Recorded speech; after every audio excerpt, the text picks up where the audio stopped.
Cesar Casamayor. Besides being another co-founder of the People's Dispensary in Fresno, I'm a community activist and community organizer out here in Fresno, originally from Peru, but raised down in Brooklyn, New York. Yeah, got the heavy accent there. There we go. There we go. Good evening. Good evening. I'm the second half of the People's Dispensary Fresno, aka the People's Dispensary. Good day. Ethiopian kid out of Fresno, California, by way of Ethiopia. Got a bunch of different roles, and we can get into that at some point. But I'm here and I'm excited. Okay. Ethiopia, I just finished eating some good Ethiopian food right now. I had the goat meat and the lentils. Boy, I was tearing that up. I get that. I feel it, man. Thank you. Yeah, I was tearing that thing up. So, okay. Before we get into the questions, why don't we just get a little into who is TPD? What does it stand for? Give us the history, the quick summary about us. I would like to, Christine, you want to start that off, and then we'll go how we started. No, y'all are the heart of Fresno TPD. I think you need to start. Because y'all came to me, right? I mean, y'all were really amazing. So I would like to hear them from you. Facts. All right. So look, my understanding of who we are, we're part of the People's Dispensary overall international. We are the co-founders of Fresno, to be clear. And the way that we came to be was from a perspective of understanding that for many generations, we have seen specifically the African-American community be left out economically from having economic mobility, from having economic development. And we've been on this nonprofit industrial complex ever since that continue to set limitations on how much we can progress as a community, as a collective. And so we represent a very perspective that is needed, that is not seen enough on regards of being more in a position of understanding and knowing who we are as a people historically. I come from an understanding of that African diaspora and the Aboriginal indigenous peoples of these lands are darker than me. And so with that being said, I understand the trajectory where we at now throughout the diaspora that we live in, still under this patrilineal and matrilineal approach that we used to be way before, that we have forgotten. And so it's with my understanding that we represent a very grassroots, a very cultural, a very holistic approach, but also very militant in the sense where we know our rights, we know what a policy is and how the funding of this taxation and also from the industry, how it impacts our community. So we're putting ourselves as a mark, a statement, a movement, a approach to how social equity really benefits community from the grassroots perspective that we almost never get to see, meaning those families who are generational known in our neighborhoods. And I think Fresno is very unique in a sense where we don't have a hierarchy in the street. You know what I mean? It's different out here. So the elders is missing, and it's just more of community that been living there for years and we built on the strength, and also with the knowledge of understanding how funding streams have been navigating our communities for a long time. So here at Fresno, we represent a voice that's been missing, and I think we are a really good combination because Fresno, you know what I mean, it is a very migrant community. I think from the early 1900s to the 1930s and 40s where people started moving into the city. So the roots out here, you know what I mean, is mixed. And so we feel very comfortable because we are organizing the community, Southwest, Southeast Fresno, where the hood is at out here. So it's on that strength that we are representing the People's Dispensary Fresno with the backing and the heart that we are aligned with the national, the People's Dispensary. So that's how we linked up, and we just been rocking, pushing policy, making sure that, you know, we are in representation of our communities, and we don't just talk from a perspective of philanthropy, but we're actually in the community. You know what I mean? So it's deeper than just the understanding of how this money work. Is actually seeing how motherfuckers be keeping the money from where we really need to go. So we on that. That's right. Well said. Well said. Well said. That's real gutter, B. Real gutter. Brooklyn, South Bushwick, you know what I mean? Yeah. Hey, look, you got the bridge behind you and everything. Look, I see you. Right. I love it. Okay, man, that was great. That was really great to understand. So it's really, you know, of the people, man, especially what you guys are doing in Fresno, you feel like it really represents, you know, the mission of TPD, it sounds like. I mean, from what I know, you know, I've spoken to you guys before, but, you know, to really put it together. And that's beautiful, right? It's not coming from a big corporate sponsor or somebody that has this money and they don't really care about the community. They're not concerned with the community. So I think what we do too, I mean, just to riff off what Sasad was saying, is that it's more than just like having a cannabis company or being part of a cannabis industry. This is actually an industry that belongs to Black and brown people. We were the industry for the last 80 years, and it's only in the last maybe 20 years when medical came online for California that you saw a lot of these white corporates come in. And then now with 64, you see even more. And I think it's important to note that 7 out of 8 people are still buying in the informal market. And the reason that they're doing that is because there's nobody that looks like them that own the dispensaries, the cultivations, the manufacturing, the extractions. And they're not going to move into a legalized market if they don't have representation. Why would they go to a dispensary with the very people that put them in prison? The people that are owning those dispensaries look like the people that are incarcerating us. So we have to be really, really thoughtful when we're looking at a cannabis industry about how we don't ask for a seat at the table. It's our table. They're trying to steal the table. So what are we going to do to make sure that we still have the table when this is over? And part of that is to make sure that we put a lot of pressure on legislators and city council people to give us what is fair. Because in the history of Black wealth and brown wealth, they've always taken our industries. So if you think about Harlem in the 20s when we ran, you know, when the African-American communities were running the numbers, right? Very smart, very wealthy. And then Albany, the legislators came in and said, this is now going to be legalized. We're going to make it into a lottery. And all of you folks that were building your wealth in Black communities, we're going to take that away and give it back to the white folks. And so we see that happen in alcohol. We see that happen in any one of these things. And that's what's happening right now. They're regulating us out of the market. And what they do is they do 2 things with that. The first thing that they do with that is that things that were wealth builders for our families no longer become wealth builders. And they find another way in which to incarcerate us because we're not legal. So we could be incarcerated when we weren't legal, right? There was a ton of incarceration on dime bags, right? That for years and years, 3 strikes are out and all that stuff. Yeah. And now we're going to be legal, but because they put so many barriers to entry into the industry, then we're still illegal. And so we still have the opportunity to go into prison. And I know y'all know this, but we're essential workers, but there's a ton of our essential workers sitting in prisons right now. And that's why I think TPD is so important, because there's not a lot of people in the legalized market that talk about it this way. That's true. That's a hit for sure. So when you talk about, I'm gonna skip to kind of one of our questions. So give me an example of some barriers to entry, right? That people, and how about, a matter of fact, a good question, what are some of the barriers to entry that people don't know of, right? So everybody thinks, oh yeah, I need to get the permit, or just, there may be something that you've been through it. And give me, you know, I know there's different industries, so, you know, let's clarify a barrier to entry in the industry that you guys are in, or, you know, the category of cannabis. I think the barrier to entry is the real estate. Many of these cities, including Fresno, are going to require that people who are applying for licensing are holding real estate, right? Okay. What that happens is that you have Black and brown people that don't have a lot of money, but that qualify either under formerly incarcerated, or they live in certain zip codes, or they qualify in some kind of way for as a social equity applicant.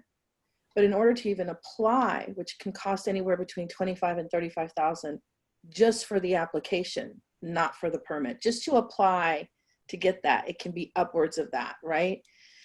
And you require them to have real estate, then you require them to make a deal with the devil, because they're going to need to find real estate and have a funder, an investor, or in most cases, a debt vehicle, which we'll talk about later, in which to hold that real estate for multiple months. And so they have to sign away a lot of their ownership in order to get that funding, because it's required to be that real estate piece. And so if you don't get it, now you've wasted all the money that you've had and you're in worse debt than you were in the beginning. So I think that's the biggest barrier to entry for communities that don't have a lot of money to start with, to be burdened with that, meaning that they have to go and find the funder that's going to give them, they're going to give them basically a payday deal. Yeah. Ew. Yeah. And that is a good point. So I'm familiar with commercial real estate. I worked in commercial real estate, and I know our company wouldn't, conduct transactions for, cannabis related business, right? And so that corners you when you talk about real estate and a barrier entry that you may not know about. And I read an article maybe a year ago talking about like how West Hollywood out there, the first kind of retail storefront, but just the amount of cash you need to put up front, some of the leases and the upfront payments are basically the equivalent of, the entire life of that lease, right? As a deposit on top of what you pay. I've read those articles. There's 3 times as much as normal lease price, price per square foot they're charging.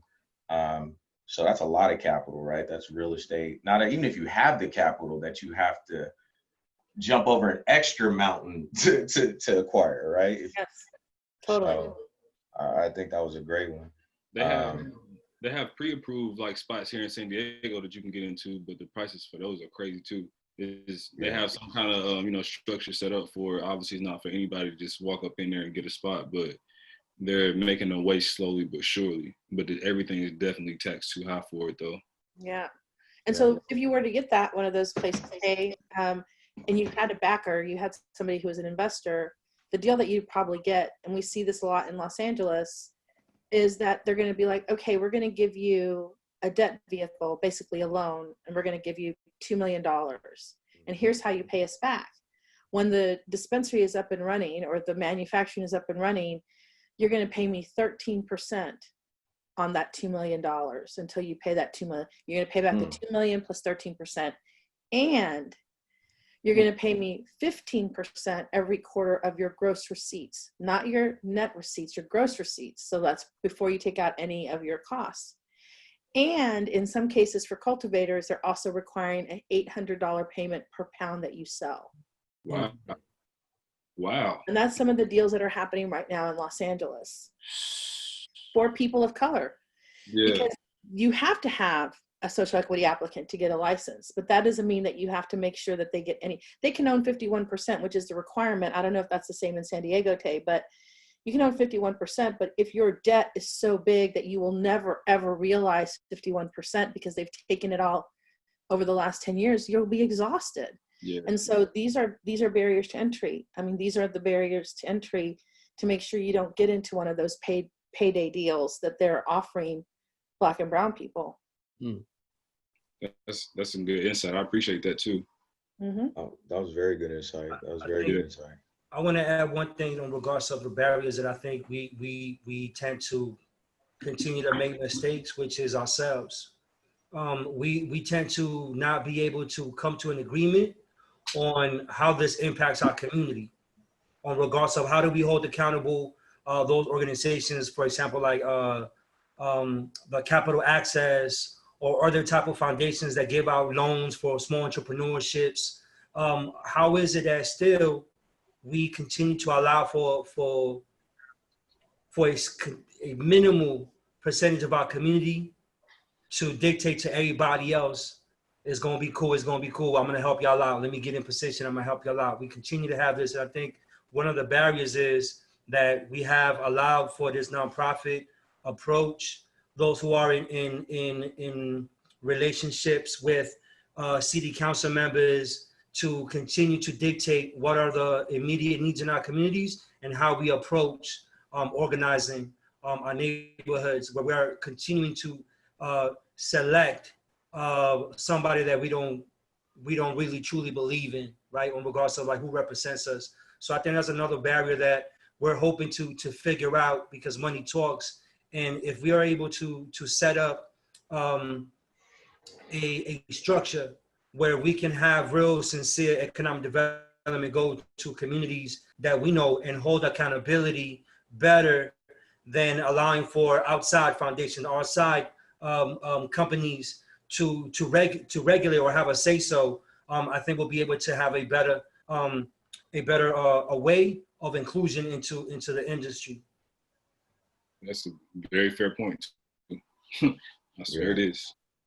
That goes deep, too, into, the policies, dating back to redlining and all those things that, that were happening back then. It's another, big change in an economy, right? And you talk about what it brings, but it's the underlying things that are happening that, you don't want to see repeated, that I can see that you guys, are doing there. It's the purpose of that, like, to represent the communities that you serve and do business in, and have the buy-in, like you're saying, of the local politicians and community groups and leaders. So, I've seen you guys pushing that for sure. All right. Tell you want to ask one of your questions? Yeah, let me see what I got. I got another good one too after you do. Yeah, so as far as you guys getting your start in especially in Fresno, what else kind of pushed you towards wanting to specifically be more in just the cannabis industry? Like, what were you guys doing before that, that kind of switched you on to wanting to do this full time and knowing it was kind of like you guys way into doing something better? Yeah, it's a complex question for us. Here in Fresno, we started out like everybody else, underground, in the informal economy, with a very small, select group of folks who were our medical customer base. So really, we started that in 2017, 2018, right, see? And from there, it was a matter of, we recognized really quickly within ourselves, but then our greater community, that we're not talking about expertise. Because, Christine mentioned it, right? We are the experts of the industry. It's been on our backs. We recognize for us, how do we come together as a whole collective, and really with capital. So, if we're being humble about it, we started with, we're experts. Our challenge was capital. And even further than that, our challenge was, how do we align with folks who have our same vision, who are coming from a real space of really trying to pull our folks out. So that's really where we got our start. Yeah. That's dope though. That's what's up. Yeah. That's what's up. Okay. Anybody else want to respond to that question there? I think Dave got it. Okay. Do you guys do a storefront or delivery service or both? We have a storefront in Oregon, in Portland. We used to have a storefront in Oakland, and now we just have a delivery service. Has the delivery service been pretty good to y'all? It has been. We were going to relaunch it. We had we were moving to a new platform, and so we had closed it in November to relaunch on 4/20, not knowing that we were going to be in a pandemic. So we're not going to relaunch it right now because we have to see what's going to happen. I mean, right now we're, I think, sitting pretty because delivery has become very important in pandemic times, and we see a value there. So I'm kind of heartbroken that we're not currently active in California, but that was a financial decision so that we could start fresh in the new year, because we had to connect to the seed to sale, and there was metric, and there was a bunch of training we had to do. And that's the other thing, they'll train you to death. Like, if you don't have the certifications, you don't have the training, they can shut you down. So rather than have them shut us down, we shut ourselves down so that we could go get the training and get everything to be correct, because you had a certain time frame where you could work in that. Nobody was connected to seed to sale. Like, it wasn't just us, it was nobody in the industry. And then towards the end of last year, everybody started connecting, but we had to get training and certified. So we had to get our drivers certified. We had to get ourselves certified. So it's been a little bit of an ordeal. And like I said, we had every plan to open on Monday, and that stopped on March 7th when they did the stay at home place. We couldn't really do a lot of stuff. That's heartbreaking. It is. Mm-hmm. I respect the process though. Definitely respect it. So the question I had, probably back to Christine or whoever, you talked about the, what was the term again? The debt. It's called a debt vehicle, where they give you, basically it's a loan, but they don't call it a loan. They call it a investment, a debt investment, because then it sounds good to us, because a lot of us are not from financial backgrounds. So you hear the term investment, you're like, oh, this person believes in me. It's a debt investment. No. Basically what they're doing is you're signing yourself, selling your soul, and you're never going to make any money, and they're going to basically wait you out until they can buy you out, because a lot of these new licenses you can't buy out. You can't buy the social equity applicant out for 5 years. So they'll just nickel and dime you where you're making maybe $100,000 a year, and they expect you, well, they're making the millions, right? And they expect you to be grateful for that. And then in 5 years, they'll buy you out. They'll be like, well, here's how much debt you still owe us, because you've been paying us 13% on the original debt, 15% on your gross receipts, $800 on every pound.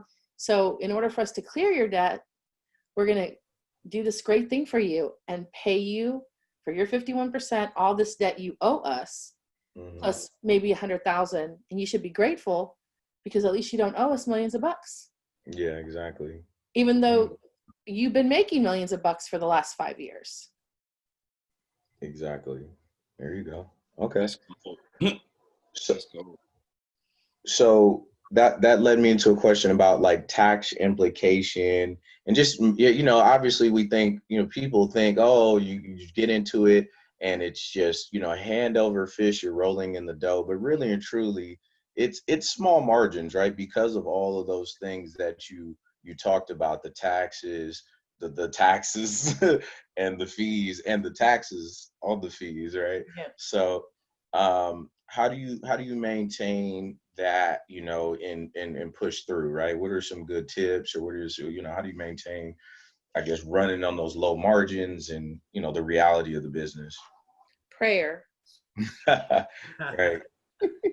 um, Outside of debt investments, right? You know, so I think that everybody, not just small companies, but even the larger companies are on small margins or losing money, in the hopes that it becomes federally descheduled. And once it becomes federally descheduled, so prior to legalization, your profit margin, not your markup, but your margin was anywhere between 60 and 80%, which is amazing, right? Yeah. That's really good.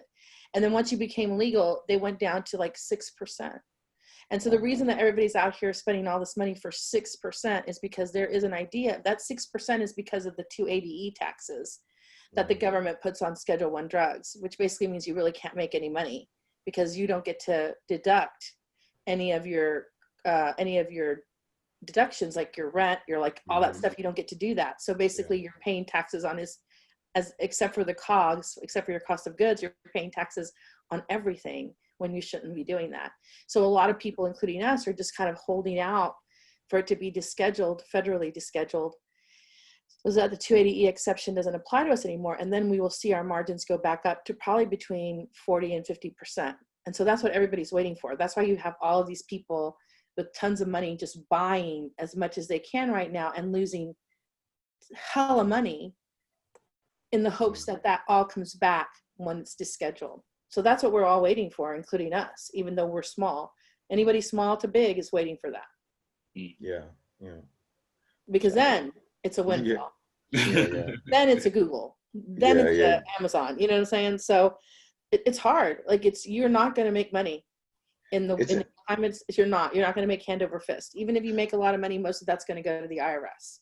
Yeah. It's an investment. It's just it's like you deciding, you know, you're going to try and ride this Google stock for the year and see if it's going to go over. It's a long-term investment too. It's a long-term investment. Yeah. It's not like, a lot of these VCs are like, it's 3 years and we want our money out. And I'm like, then keep your money, because this is not a 3-year play. This is a 10-year play. Yeah. This is a huge play. We have to go through the descheduling, then we have to go to mass production, then we have to go to pharmaceutical. Like there's going to be a whole cycle of this cannabis life. So it is important to get in on it now, but it's also to be realistic that you're not going to be making a lot of money until that descheduling happens, and then you'll be positioned pretty well. Yeah, yeah. And I think that's just really the truth about just being in business, right? If there's a lot of success stories, but there's a lot of failures, and there's a lot of the in between. A lot of people that are just riding that margin, knowing that you gotta grow gradually and see those profits. So, there's no overnight get rich, quick scheme in this business or many other businesses. It takes time and understand what you're getting into. So, that's what I'm hearing, right? And just even from my own experience, you have to be patient and understand the full, like you said, it's not a 3-year, it's a 10-year thing, but the reward can be there. So when you get there, right, tell me, what does that look like, right? So what is that? Why did you said earlier 7 out of 8 are still underground? I think one of you guys did, G maybe. So how do you get there, right? So what makes me now, because for you as a business, what it sounded like, you're doing better, but as a customer, or what does that do for me? Why do I turn around and want to go spend more money, right, and do those things? And what is TPD gonna do, to bring them in? Well, I think that, and Cesar and Gade can also speak to that specifically to Fresno, but I think that this is where a community model really works, right? Because you have like Kaliva, who signed Jay-Z to be a brand ambassador. And that's really great. He's got a huge following, and that's awesome. But it doesn't translate to transitioning market folks that have been buying from their same guy for the last 20 years. That doesn't cross that line. So when you're embedded in community trusts you. Community is like, those people look like me. Those people are giving back to my community. I'm going to go spend my money at that dispensary. And that's part of what Society and Gide have been working on for Fresno, that we will have our own community fund where 10% of the net profits of the dispensary in Fresno will go to a Fresno specific fund that can be used for rapid response funds, can be used for grants, small grants for entrepreneurs that just they don't have an idea that's going to make so much money that they're an Amazon, but they have one that will create jobs for 10 people in their community. And then you have also the option to actually invest in somebody who has a big idea. Because the truth of the matter is that in the United States, only about 2 to 4% of the people that get VC funding or any kind of capital that's an actual investment and not a debt vehicle are Black and brown people. 4% across the entirety of the United States. So we have to create our own funds so that we can invest in ourselves. So by being able, the big goal is by being able to take that 10% of your net profit and recycle it into community and be like, okay, you have a big idea. We think this, we haven't seen this. We've been in the cannabis industry for a while. We think this is a good idea. We're going to invest in you with this fund and then help you, because we are a dispensary. We are knowledgeable in the space to be successful. And then hopefully you become wildly successful and we cash out, and that money goes back into the fund to be used again for the next person. And I think that that's why TPD has the potential to be so powerful, because we're not just thinking about the money that co-founders are going to get or money that investors are going to get, but really thinking about the money that we get to reinvest into the community, which by the by are the people going into your dispensary, making sure you have millions. Like those are the people that surround your dispensary or your manufacturer, buy your products, that actually give you the money. So why wouldn't you be giving back to them? And I think that's the difference with TPD and why we have an edge, because we understand that the community is what makes the money. So we should give some of that back into that community. Definitely. All right. All right. I'm gonna add something. Go ahead, see. Go ahead, G. I talked to you. I would just add that, early on with Fresno, what we recognize is, for us, it wasn't about, like I said this a little while ago, but it's not about trying to recreate this wheel to match this larger process that the cannabis industry is going through, which doesn't represent us in any kind of way up and down outside of locking us up, right? It was, we have trust in our people, And we know what the numbers tell us, and Christine and C, check me on this. The informal market is a billion-dollar industry, and in California alone, I believe, what are we at, like 4 billion, Christine? Which, if we're just talking money and economics, there's no realistic way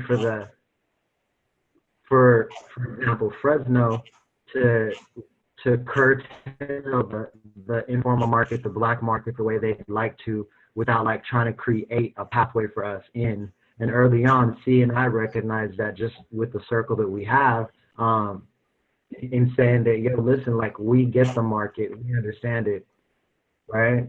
And we know that there's tons of budding businesses around it that's easy to flip and replicate. And for us, that's this idea of true sustainability, right? Christine talked about this too. What would $5,000 do as a grant for somebody who's on the corner hustling, who can make 10, 20, 30 and flip it easy, right? So, you know, we're embedded in that way. And for us, that's true sustainability. And this idea of a long game as well. Okay. So I wanted to add that beyond that, the most important thing is our mental health. And so with that understanding is that we move in a very unique way where we're also catering to where our community is at in regards of if you're going to give somebody, right, let's say somebody from the block 5 G's to make it start their business, that's not going to be enough. We know that we need a mindfulness, mental health. Motherfuckers have generational trauma. You know what I mean? But we're hurting out here for real. So it needs to come with a whole holistic approach. And what I mean by that is our community cannot be relying or continue to have this approach of a service-minded approach. We need advocacy. We need policy. We need to be engaged. So we have a understanding that nobody's going to give more to their community when they know their motherfucking asses at stake. So if you want to get some of this money from this cannabis, then you have to prove how you're going to contribute back to your community, who you're going to bring up from the hood. And nobody's going to be able to tell us better than that than people from the neighborhood. And I ain't talking about the clergy or the ones that work in the nonprofits. Like, y'all cool, but stay in y'all place. I'm talking about the ones that's out there, the shooters in the corner. You know what I mean? Like my little homie right now. Okay, real facts. Today, I wasn't able to talk to none of those texts because we're trying to figure out so there's no retaliation because our little homie just got killed on Saturday. Ja'Cory Fisher, 20-year-old city college student. You know what I mean? Real shit. This is why the People's Dispensary, we do what the fuck we do, because we know that we are continuing to see and witness and keep mourning and crying and all this shit, and nothing changes except for a mourning, a prayer, and everything back. And the economic means to get us going, to get us right, to stop the gangbanging and all this stuff, to a fucking few, and they're not even living in the neighborhood. All right, we got pastors out here that live in fucking Clovers, in the other town, they're out here preaching on in the hood. Man, get out of here with that. So what I'm saying is, and I apologize for going off a rant, but it's real out here. It's real. What you're talking about. We have a strong conviction and a strong passion to not make the mistakes of the past. There's a lot of beautiful lessons that should have been learned that we need to bring back from Black Wall Street. There's a lot of lessons that I think we need to go back to and figure out ourselves how we were building with the Native American indigenous peoples out here, right? We need to go back to wars that we have won in the past. You know what I mean? But that's a whole nother subject. But I just feel like we bring that light, we bring that fire from a place of experience, but more importantly, from an immigrant perspective that knows our roots and knows the game enough to know what's up. You know what? I really want to stick to that. So what are some tips that you have for upcoming people of color in this industry? Hold people accountable. That's what I would say. Hold people accountable. The city council member, right? The ones who are making the decisions on who is going to be licensing, how the equity works, all these, for example, nonprofits that deal with philanthropy, that are the foundation loans, right? Like, I don't know about there in San Diego, but over here they have an Economic Opportunity Commission. And within that, there's for those small entrepreneurs that want to get this money, we need to start approaching them. But in order for us to start there, we have to have a foundation of communication and accountability. And in order to have that, we need to make sure that the clergy, that these stakeholders, these leaders, supposedly are on the same page, right, with community in addressing, right, and better defining equity. And so I can speak on behalf of Fresno, but I think everybody else needs to. But I just think that we just have to fight. And we have to be comfortable being uncomfortable and putting ourselves out there. We just gotta do that. Yeah, I think that's a big mission overall. And like, once again, well, all entrepreneurs, I was just on the phone with somebody earlier and I was like, you got to get out there. Like, you got to, and that's a part of it, being, comfortable, being uncomfortable. That's a lot of it, second guessing and not really being sure. But I think anybody's experience is like, just do it. Just get out there, right? Like, just go for it and keep going. So, so how can people, I got asked a few times, how can people be involved? I know, Christine, we talked before about investments and opportunities. So in terms of financially and even non-financially, non-fiscally. So how can folks get involved? Well, I think, are you talking about like just the general cannabis industry?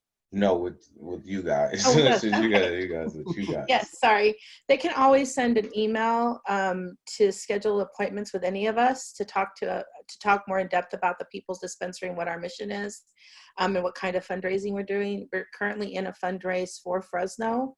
They've already raised quite a bit of capital, getting ready for hopefully their application for the dispensary license for Fresno. We can also talk to you about other raises that are happening in different cities. We just put in 2 applications for dispensaries in Chicago. So the way to get a hold of us is you write to hello, HELLO, at myTPD, that's MY, Mary Yellow, TPD, Tom Peter David.com. And then we'll schedule my assistant will put in and figure out which person you need to talk to. And then you can have a more in-depth conversation, not only about the investment part of it, but one of the things that we really look for in our investors is that their values aligned with what we're doing, right? We've had quite a bit of investors that can see the money, and we are the demographic that has access to the social equity licenses right now, but they're not values aligned. And that's important to be like, yeah, we really are going to give 10% of our receipts away. Yeah, we really are going to invest it back into community. So we have to be careful, and that's not just for us, that's any company that's taking investment, that you have values aligned investors. Maybe your values aligned is that you're a shark and you want to take everybody's money. I mean, that might be your thing. So you need to find values aligned partners. So we really do screen for that to make sure that people understand that our mission is much bigger than just taking money out. We don't want to be an extractive company. We want to be an integrative company into the communities where we sit. Okay. Range, what about it? Like, when people, what's a range that we talk about? You guys are So the lowest that you can invest is $1,000. That's the lowest investment. The highest investment, if you're a non-accredited investor, is $50,000. Okay. So we've raised probably close to about $1 million, not with Fresno, but with Oakland and San Francisco and California and Chicago and LA. Fresno just started their raise, and each of those cities have raised for their own dispensaries. And then eventually we will have to go get a larger amount of investment capital when we're ready to start building stuff or building stuff out. But we don't see a need to get that yet. We're building a brand, we're building assets so that we don't have to take a payday loan. Dang, there you go. Yeah, and I'll just second that, because I've spoken to you and I appreciate that, and you taking the time and to speak to me and all you guys, the team, setting that up. And it's real, right? I'll say that these folks are very real and passionate about what they're doing here. And it's an opportunity. Obviously, they know what they're speaking about from different angles, and it's a great team. And it's a great opportunity to get a part of something that's bigger than you, right? And it's not taken away from being a great product and doing those things. So I just want to give you guys a shout out and just second that it's a good investment. And it takes time with anything. Nothing happens overnight. When you put your money out there, even in the market, it could go either way. But yeah, we see that now, don't we? Yeah, exactly, right. And I would even say that with what's going on now, I think it's even a better time for us to look at our communities and see and know that you guys are all working individuals like us, right? You guys, we're all being affected by this. Um, so at the end of the day, like I don't want to get political or anything like that, but when you see what's happening, would you want to take your, your money and your investment to put it back into the community from the people, your neighbors, right? Or back up to the latter, right? And of course, these big companies are employing people and things like that, but there are also big companies that are supported in the cannabis by other bigger companies, right? So And this I is an think you have to opportunity. look at what's happening. Like, who are your essential workers? Not the billionaires, not the hedge fund managers, not the Amazons of the world. The essential workers are the people. And Mm-hmm. so, the thing around cannabis is that the airlines have laid tons of people off, the hotels, tons of people off, restaurants, both big and small, going under as we speak. You know what's still working is the cannabis companies. They're essential, right? And even so, these larger companies like the Acreages, Auroras, and Canopies of the world, they are laying off their workers. They are shutting down their dispensaries. They're losing tons of money. But guess who's not losing tons of money? Small operators like us, who don't have that huge corporate bloat at the top, are not in tons of debt because we were trying to buy everything so fast so we could be the biggest ones, the only ones. We're still operational. We have laid nobody off. Do you know what I mean? And so this is always the case. And it's not just with cannabis. Small businesses run this world. Large corporations pretend like it's them, but they're supported by folks like us. And we have to understand the value in that our dollar, our $1, our $10 really means something. And not just be like, well, I'm just going to buy it here because like it doesn't really matter. They make millions. They make millions because we spend millions, even if we don't have millions. You know what I'm saying? And so that's how we should think coming out of this pandemic. We should really see as communities of color, communities of veterans, communities of disabled people, communities of formerly incarcerated people, that we are the ones that are actually running the company without any of the benefit of having the ability to make the decisions. Yeah. Okay. And I throw in there too, Christine. Also with the ability not to have ownership, which really is like the beauty of our process. You know what I mean? We're not tying folks into these payday loans for this ugly lifetime. It's genuine, true ownership from the bottom all the way to the top, right? Christine talked about this integrated process, but ownership is huge and key for us. Okay. I'm gonna go to a couple of Facebook questions I had earlier. So I'll pull one here. My cousin Keisha, she was a really good one. She said, "What new measures will be taken when receiving crops from authorized growers it's not contaminated?" And she said, "Will you still be accepting outdoor crops during this pandemic or only indoor crops?" Yeah. We'll be accepting both indoor and outdoor, but they have to go through rigorous testing. And so we don't even it doesn't even get to the store until it goes through the labs. And then once it goes through the labs, they have to verify, like verify that there's no contaminations beyond the coronavirus. We don't expect that there will be we're currently buying both indoor and outdoor flower for our Oregon store, and have had no concerns about that, just because we know that the testing in Oregon is pretty strict. So we can do that, but there definitely are different things that we're doing inside the store to make sure that we don't, like in Oregon. So in California, back in the old days, you could smell out of the jar and then pick the buds you wanted. And then with 64, they stopped that. Everything had to be prepackaged. But in Oregon, they still allowed for that. So the second that we got was probably end of February when we started to really get this ramped up. We stopped that too. We said, no, we prepackage everything. You don't get to smell it. Because imagine the contamination that would be, right? Oh, yeah. And so we have done a lot of stuff that would be unprecedented in our stores. Like, we no longer allow people to congregate in the store. We have a huge foyer where probably 50 people could stand close together, and now we only allow 6 people in, and there's a spot where you stand to make sure you're 6 feet apart. If you're filled, you have to wait outside, and then we have spots 6 feet apart. So, this whole thing with COVID has changed the world. but definitely changed our businesses. But I don't have a fear around outdoor grows. Okay. Okay. Let's see. Here's another one. Any other one? Anybody else want to add to that? I got a question real quick. Okay. So what is that process like? Going from growing your own strand to getting it tested and bringing it to market? Like how tough is that process for growers? It's not tough. It's just expensive. The Mm. testing is expensive. But what you would do if you're a grower, you would actually, I would suggest maybe partnering with a distributor, which I think most people have to do at this point, because the distributor has to do the testing, not you. So they have to pay for it. Okay. So if you have a distributor, then it shouldn't be that hard, but you will take a bit of a haircut on the actual product because they're going to charge you some of it to do the testing. They won't charge the whole testing, but some of it. So, but it's worth it because it's then certified and safe. And then they package it there in the plant. Like in their distribution center, they package it for you. Yeah. Mm-hmm. Yeah, that's good, you know. Expensive. It takes us to, Yeah. it makes sense. All right. Jay, you got something? Yeah, I had a quick question. With restrictions on marketing in the cannabis industry, what creative things have you guys done, or have you found ways around the regulations?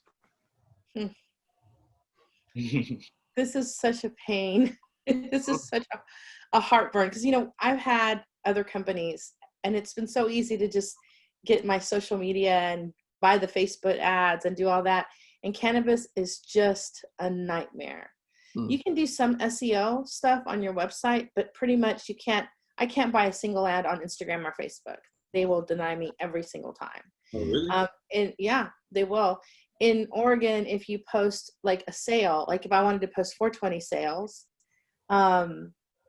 they'll take down the Instagram and you just lose all your followers. We've been taken down 3 times.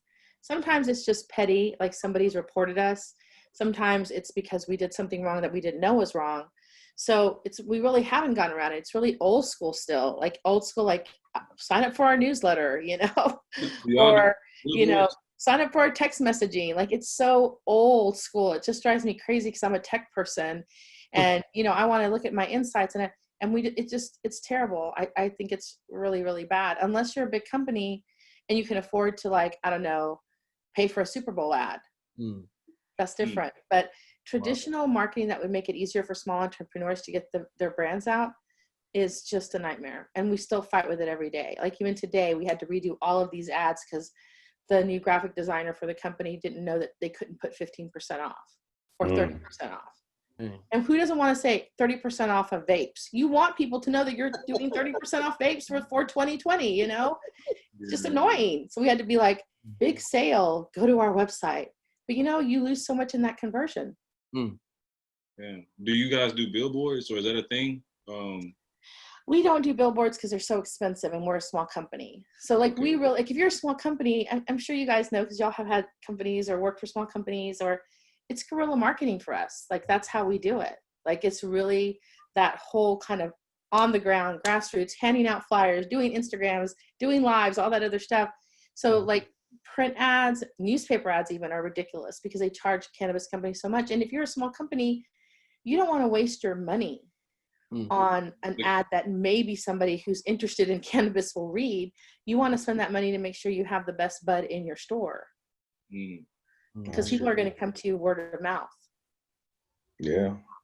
Prices, all that good stuff. All right. I think we'll probably, we're about an hour in. I think we'll do about maybe 2, maybe 3 more questions and we'll wrap it up. So, Jay, do you have one before I ask another one, or you got another good one? Yeah, I had one earlier. We was kind of talking along the lines. How do you guys feel about the banks? When are they going to start accepting payments through the banks? So maybe Christine can talk a little bit more, but I know that it passed Congress, the Safe Bank Act. Right now it's on the Senate and with everything going on. But I'm pretty sure Trump ain't stupid. He's a populist, so he gonna be like, I'm gonna drop a little gem on y'all. You know what I mean? I'm gonna drop this legalize the weed, and everybody gonna be like, yo, Trump. You know? So, and if it's a Democrat, you know, Bernie already has this big movement. Other people have come out. that were doing the campaign that they were for legalizing marijuana. So the conversation is there. I think the support is there. Obviously, it's just a matter of how they're going to approach the legalization. Are they going to do the same approach as prohibition, and how the banks are going to react? But I think, Christine, you can add a little bit more than I can, because you. But I wanted to remember, I feel like you went to DC last year with NCIA to lobby for the Safe Banking Act. Yeah, exactly. Yeah, we That's, did. you went to that. That's right. Now, I mean, I agree with Sassad. I think it's ridiculous that we don't have access to banking. Like, that's dumb. You've said we're an essential. We're essential business in California without any of the essential needs. Like, how ridiculous is that I have to take cash and COVID lives on paper? Like, that's dumb. And like, I can't do a credit card. I can't even do one of the ones that you flash where there's even no contact, because we don't have safe banking. We don't have the access to banking. So I agree with Sassad. I think that we have a unique moment in time. Again, not to say the pandemic is a good thing, but the pandemic has definitely accelerated a lot of the issues that we see, like, I don't know, universal health care. Like, before people were like, that's so stupid. And now we're like, really? Is it stupid? It's the same with cannabis, right? It's like, oh, we have to take cash still? You want us to come to your bank with like pounds of cash with us that may or may not be infected? Are you going to wash it all in the washer machine? Like, it's ridiculous. So it's so arcane. So I hope that that's something that we see get pushed through this year. Yeah. Okay, good. Tell you got one more, and then I'll wrap it up. I got one more. Event licensing. Like, how do you put together cannabis events that don't really get you shut down? Like, what's the proper way of doing that? There's actually cannabis licenses that you can get. Specifically for they're cannabis event licenses. I think they're like maybe $5,000 or $10,000 to get one. You have to get it from the city where you're planning to have the events. But there's also another workaround if you have a delivery service. If you have a delivery service, then you can create an event and have the cannabis delivered to the event. Okay. And so, like, that's how some of those big places in Cow Palace and Emerald Cup get around doing that, because you can deliver. So you can deliver, and then it's kind of like, do you remember the old like club days, and like you would go to a place and they didn't have a liquor license, so they would like sell you some tickets, and you'd buy the tickets, which was not the alcohol, but then you would present the tickets to get the alcohol. It's kind of the same thing in some jurisdictions, but in other jurisdictions, if you have an event license, you can actually sell cannabis on site at your event. That's how they did it for one of the outside lands in San Francisco. Was the first to sell cannabis during that outside lands event. And that's because they had a cannabis event permit. Yeah, I don't think, okay, that's good. I appreciate that. Needed it. Yeah, that was good. Where you grow up talking about tickets in the club, huh, Christine? That was going on in Fresno. I knew Fresno was crazy, but dang. No, I did that in Oakland. When I first got to Oakland, I was an event producer, so I used to produce a lot of events in Oakland. And so there was this one ballroom that we used quite a bit, but they didn't have a liquor license. And sometimes you couldn't get the catering license in time. So the way you worked around that was by selling the tickets, and then the tickets were exchanged for alcohol, but it wasn't an exchange of cash. I've been around. Yeah. Hey, look, I can tell, not in a bad way either, like good. Like a good way. That's cool. I mean, the closest thing I got to it is, look, I went to a strip club in Atlanta one time, and it was bring your own, bottles, right? That's that's why I left Atlanta. Closest thing. Anywho, well, yeah, I wanted to up with some fun, some laughter. It's been a good talk. So, what are you guys' favorite products and strains, like, or what, or what's coming out that you're really excited about that people may or may not know about? So, two-part question. Just personally, what are you liking right now, whether it's a CBD or a strain, and what's coming out that you guys know that just a common person would notice, around the corner. It doesn't even have to be like a product, just in the cannabis world that you guys have heard, maybe. Just to give you some options. Well, I know that Nico Marley, grandson of Bob Marley, is coming out with a new CBD line in the next couple of weeks called Lion X. And I'm really looking forward to that CBD brand. I take a lot of CBD. I have lupus, so I actually use cannabis for medical purposes, but CBD and THC. And so I'm always interested when folks are coming out with new CBD lines. I try them all to see. I mean, I have my own favorites, but I've gotten some new favorites, and his is hemp derived, so it will be able to be shipped across state lines and all over the place. And because he was a former athlete, former athletes are really starting to get into the CBD side because it is holistically healthier than having steroid shots and opioids as the way that you go. So I'm looking forward to his line, actually. Okay, good, good.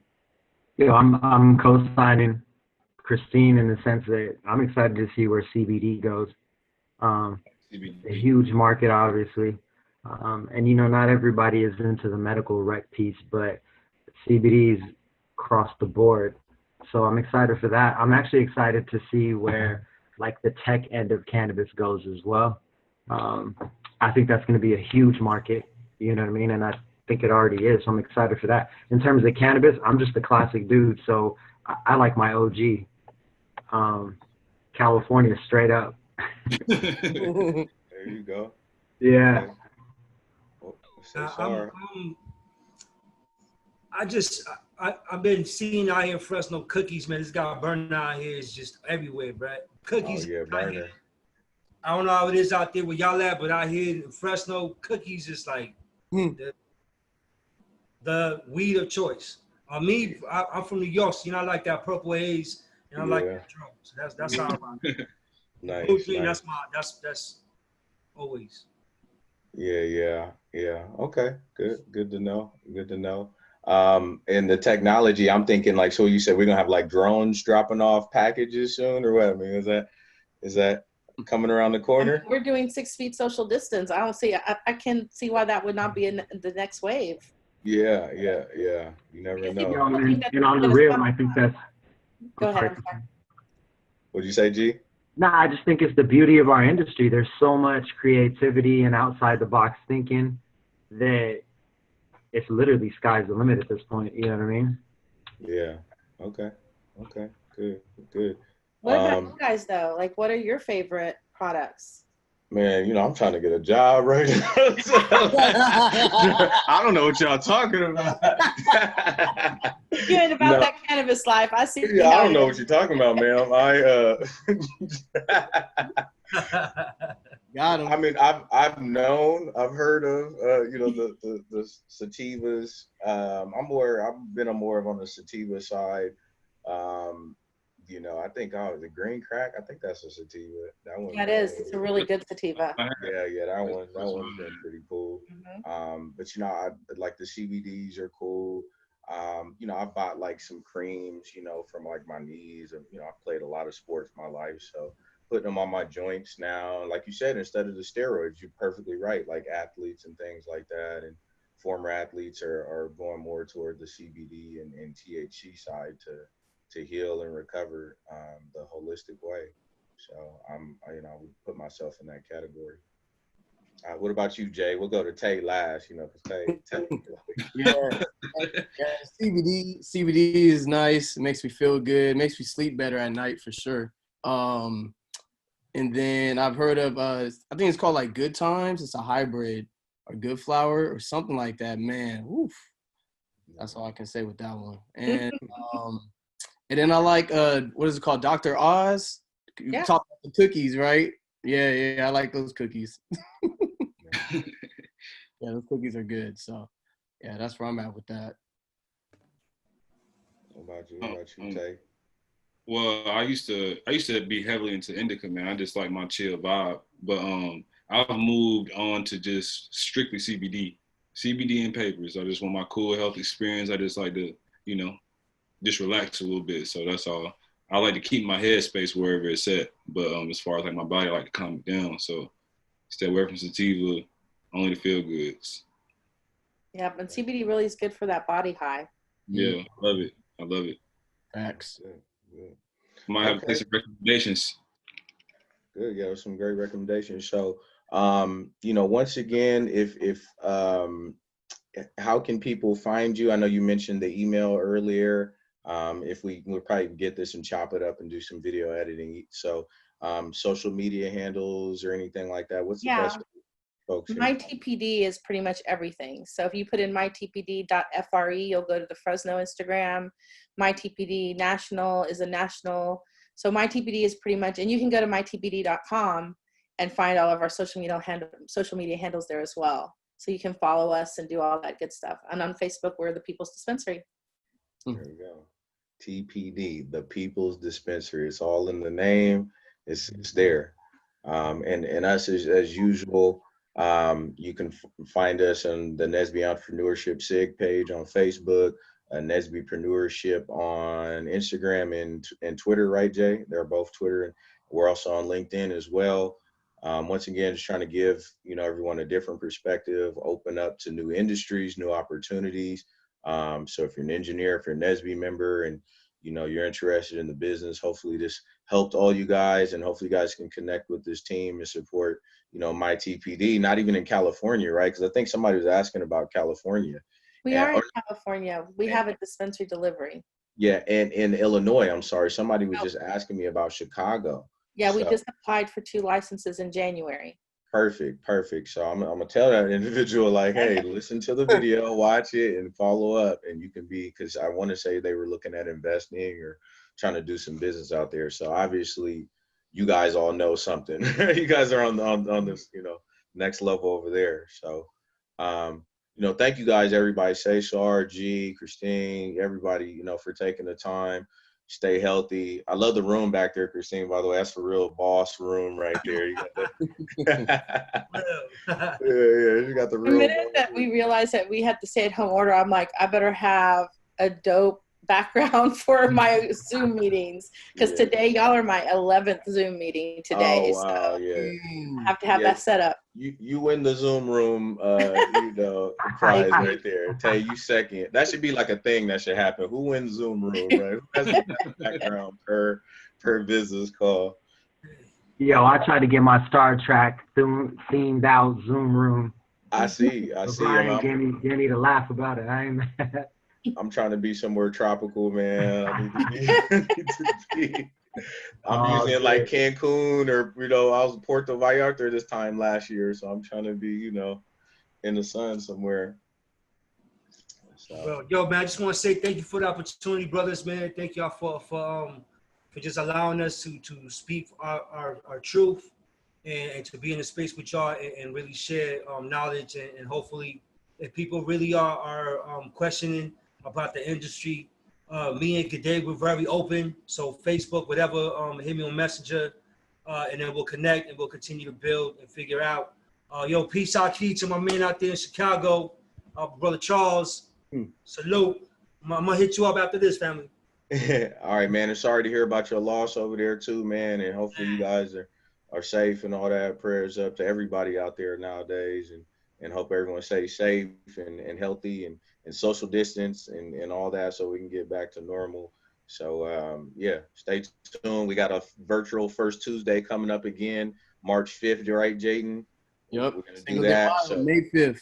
you guys are invited to check that out. We'll make sure you guys are included. If you guys want to join, I'm sure people may have some follow-up questions that hopefully listen to this. So I want to open it up to one of you guys from the TPD team to join our virtual First Tuesday, which is basically a big networking entrepreneurship mixer that Nesby hosts. So you got engineers and entrepreneurs coming together and talking and finding out more about their businesses. So it's my last shameless plug. All right, see y'all later. Y'all have a good rest of y'all evening. Bye. All right, see you later.